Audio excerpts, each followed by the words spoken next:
করব? সীতা যদি আমাকে ভিক্ষা যদি না দেয়, তাই আমি এই গগনমণ্ডলে 3 দেশকে সাক্ষী করে গেছি। ওরে গগনেতে সাক্ষী থেকে চন্দ্র সূর্য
শাস্ত্রের কথা মাগো তুমি করো না আলাপন।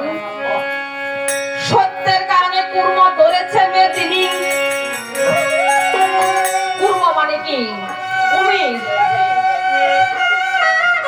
এই যে মন্দর পর্বতকে কুমিরে যখন এই পৃষ্ঠের পর ধরেছিল, তখন আমার এই সমুদ্র মন্থন করেছিল আর দেবতারা। রজ্জু ছিল কি? বাসুকি নাগে। আমার স্বয়ং ভগবান এই যে পূর্ণ রূপ ধারণ করে পৃষ্ঠে তখন এই যে মন্দর পর্বতকে তখন ধারণ করেছিলেন, তখন এই প্রভুর কৃপার বলে এই যে সমুদ্র মন্থন হয়েছিল, সেই সমুদ্র মন্থনে অমৃত সুধা হয়েছিল। সেই অমৃত সুধা দেবতারা পান করেছিল। সেই অমৃত সুধা পান করে দেবতারা অমরত্ব লাভ করেছিলেন। আর অসুরদের ভাগে সেটা আর পেল না।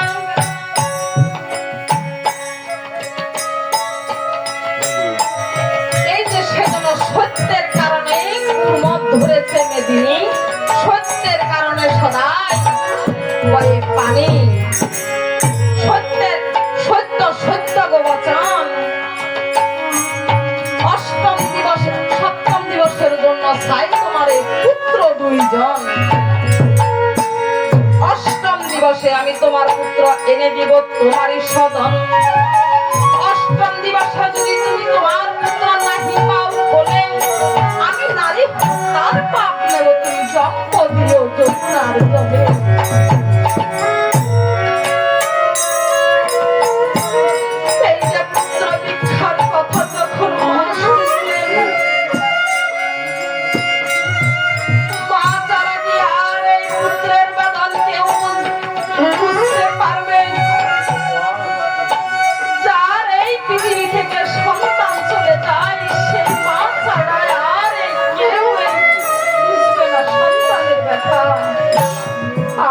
যার মা এই পৃথিবী থেকে চলে যায়, যার বাবা এই পৃথিবী থেকে চলে যায়, সেই বাবা মার ত্যাগের কথা সে সন্তান ছাড়া আর কেউ বুঝবে না। বাবা মার যতই বয়স হোক না কেন, সে তো বাবা আর মা। দণ্ডরত্ন একবার চলে গেলে আবার হয়তো ভাগ্যের পরিবেশে আবার ফিরে পাওয়া যায়। বাবা মা ছাড়া আর কখনো বাবা মা পাওয়া যায় না। সন্তানকে হারালে আবার সেই সন্তানের মতো সন্তানও পাওয়া যায় না। ওরে পুত্র বিখ্যাত কথা গো শুনে মা,